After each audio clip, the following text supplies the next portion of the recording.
Trump wrapped his first TV interview since his indictment #2 last week.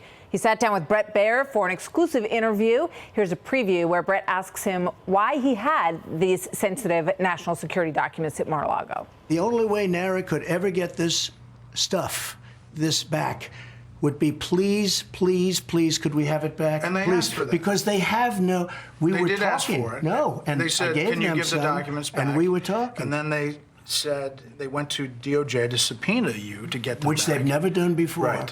And in but all why not fairness, just hand them over then? Because I had boxes. I want to go through the boxes and get all my personal things out. I don't want to hand that over to NARA yet.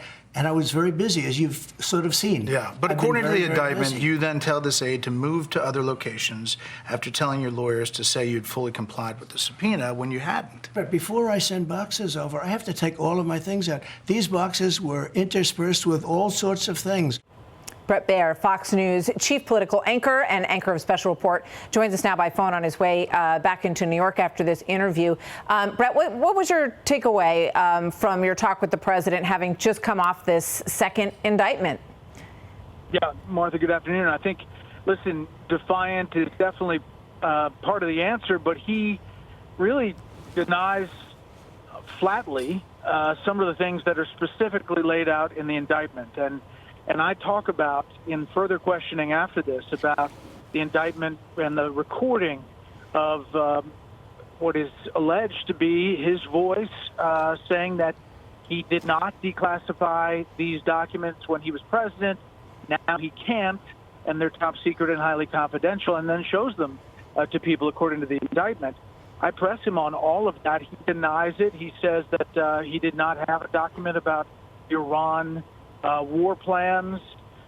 You know, for a federal judge that issues this order that he can't talk to other people in the case, nor can he talk about specifics in the case, he went far down in specifics. And, you know, as he started talking, I followed up and pressed on a number of different issues. Yeah. But this interview runs the gamut. I mean, it's more than an hour long. We're going to split it up in two pieces.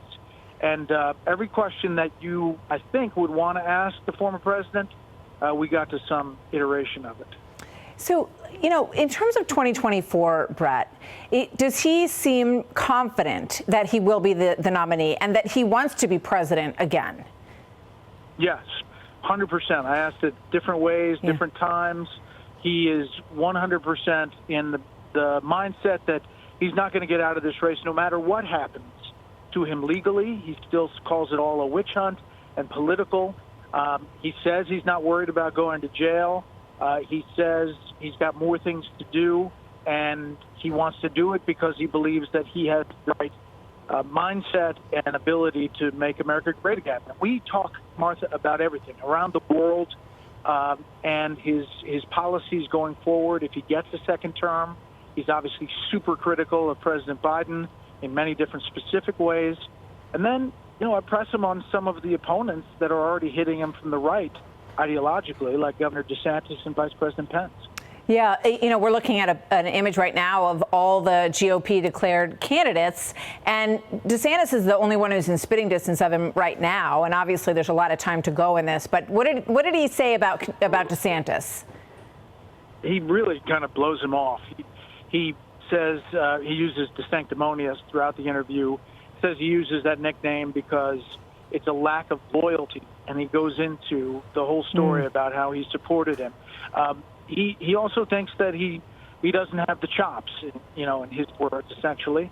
You know, I also listed, Martha, all of the people who were in his cabinet that are not supporting him, and all of the ones that he had some really interesting names for. That's a long question. That's a long list. And he says they were just the wrong people for the job. Bret, we look forward to seeing part 1 tonight, part 2 tomorrow night on Special Report, and I'm looking forward to joining you on the panel tonight on Special Report as we get a closer look at this interview. Thanks, Bret. We'll see you later. Hey, Sean Hannity here. Hey, click here to subscribe to Fox News YouTube page and catch our hottest interviews and most compelling analysis. You will not get it anywhere else.